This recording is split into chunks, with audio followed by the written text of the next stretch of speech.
सबसे पहले बात करते हैं श्रुति के बारे में, क्योंकि यहीं से शास्त्रों का ज्ञान प्रारंभ होता है। श्रुति ग्रंथ कोई वेद कहा जाता है, इसे अपरुषय भी कहा जाता है, क्योंकि वेदों का कोई ऑथर नहीं है। ये ज्ञान डायरेक्टली गॉड या फिर वैदिक काल के ऋषियों के इंटेंस मेडिटेशन के दौरान प्राप्त हुआ ज्ञान। हम सब जानते हैं कि वेद 4 है, ऋग्वेद, यजुर्वेद, सामवेद और अथर्ववेद। अब ये वेद मात्र एक किताब नहीं बल्कि एक कैटेगराइजेशन है। सभी वेद के अंदर अलग अलग ग्रंथ भाग है, जिसे जीवन के अलग अलग पड़ाव में पढ़ा जाता है। वैदिक काल के जीवन के 4 स्टेज के बारे में बात कही गई है, जिसे आश्रम व्यवस्था कहते हैं, जो कि ब्रह्मचर्य आश्रम, गृहस्थ आश्रम, वानप्रस्थ आश्रम और संन्यास आश्रम। क्योंकि प्रत्येक जीव को जीवन के अलग अलग पड़ाव में अलग अलग ज्ञान की आवश्यकता होती है, इसलिए वेद को 2 भाग में बांटा गया है, कर्मकांड और ज्ञान कांड। कर्मकांड के अंतर्गत रिचुअल, सेरेमनी और धार्मिक कर्तव्यों का पालन करना शामिल है, जबकि ज्ञान कांड में फिलोसॉफिकल और स्पिरिचुअल अध्ययन शामिल। कर्मकांड के 2 भाग है, संहिता और ब्राह्मण। संहिता या फिर मंत्र भाग को ब्रह्मचर्य आश्रम में पढ़ा जाता है। इस भाग में ईश्वर की उपासना की गई है, प्रकृति की पूजा की गई है। दूसरे तरह के ग्रंथ ब्राह्मण ग्रंथ को गृहस्थ आश्रम में पढ़ा जाता है। इस भाग में कर्म कांड की विधि बताई गई।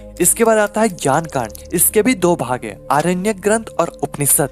आरण्यक ग्रंथ को वानप्रस्थ आश्रम में पढ़ा जाता है। इस भाग में हम ज्ञान और दर्शन की बात करते हैं। और दूसरा उपनिषद, जिसे जीवन के अंतिम पड़ाव यानी कि संन्यास आश्रम में पढ़ा जाता है। इसका मुख्य कॉन्टेक्स्ट आध्यात्मिकता यानी कि इस मेटेरियलिस्टिक वर्ल्ड को पूरी तरह से त्याग कर स्पिरिचुअल राह पर चलना, यही इसका मुख्य उद्देश्य है। अगर आपको किसी भी तरह का कंफ्यूजन है तो एक बार संक्षेप में बता देते हैं। वेद 4 है, ऋग्वेद, यजुर्वेद, सामवेद और अथर्ववेद। सभी वेद के 2 मुख्य भाग है, कर्मकांड और ज्ञान कांड। कर्मकांड के भी 2 भाग है, संहिता और ब्राह्मण। और ज्ञान कांड के भी 2 भाग है, आरण्यक और उपनिषद। संहिता भाग को ब्रह्मचर्य आश्रम में पढ़ाया जाता है, यानी कि जब आप 0 से 25 वर्ष तक होते हो तब तक। ब्राह्मण ग्रंथ को गृहस्थ आश्रम में पढ़ा जाता है, यानी कि 25 वर्ष के बाद जब आपका विवाह हो जाता है, जब आप फैमिली लाइफ व्यतीत करते हो तब। आरण्यक ग्रंथ को वानप्रस्थ आश्रम में पढ़ा जाता है, यानी कि आपका रिटायरमेंट स्टेज। और अंत में उपनिषद, जिसे संन्यास आश्रम में पढ़ा जाता है, यानी कि जब आप सेल्फ रियलाइजेशन और मोक्ष की प्राप्ति के लिए भौतिकवाद को पूर्णतः त्याग कर स्पिरिचुअल राह पर चलना प्रारंभ करते हैं। आई होप आपको वेदों का मेन स्ट्रक्चर समझ में आ गया होगा।